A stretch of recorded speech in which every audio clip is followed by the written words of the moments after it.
జైపాల్ రెడ్డి గారు ఎమ్మెల్యేగా,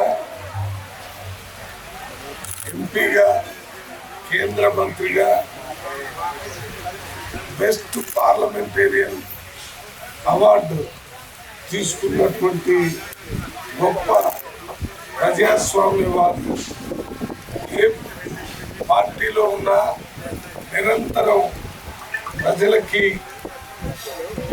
రాజ్యాంగబద్ధమైన చట్టబద్ధమైన పరిపాలన అందించి జవాబుదారీతనాన్ని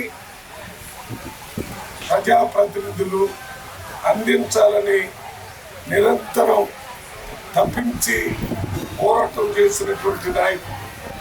ఒక మారుమూల మాడుగుల గ్రామంలో పుట్టి భారతదేశ పార్లమెంటులో ప్రత్యేక గుర్తింపు తెచ్చుకొని ప్రజాస్వామ్యాన్ని, ప్రజల మేలుని నిరంతరం కావాలని కోరుకొని దాంట్లో ముఖ్యంగా తెలంగాణ రాష్ట్రం కోసం పార్లమెంట్లో బిల్లు పెట్టినప్పుడు మొత్తం కాంగ్రెస్ పార్టీ తరఫున ఒకే ఒక వ్యక్తి పార్లమెంట్లో మాట్లాడారు.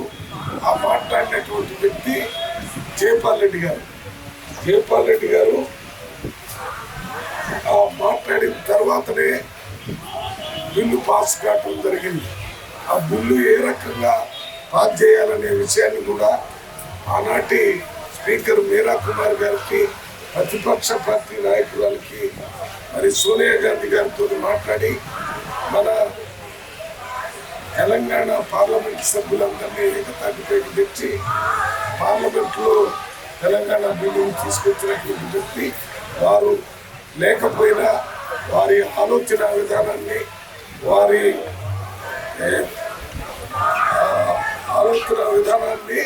ఆలోచిస్తూ కాంగ్రెస్ పార్టీ వారి అడుగుదాడలు నడవాలని కోరుతూ ఈ కార్యక్రమాన్ని పెద్ద ఎత్తున వాళ్ళ ప్రారంభించడం జరుగుతుంది. అందరూ అన్ని పార్టీలకు సంబంధించిన పెద్దలు, ముఖ్యంగా కాంగ్రెస్ పార్టీ పెద్దలు అందరూ కూడా, కుటుంబ సభ్యులు అందరూ ఈ కార్యక్రమంలో పాల్గొని దీన్ని విజయవంతం చేస్తున్నారు.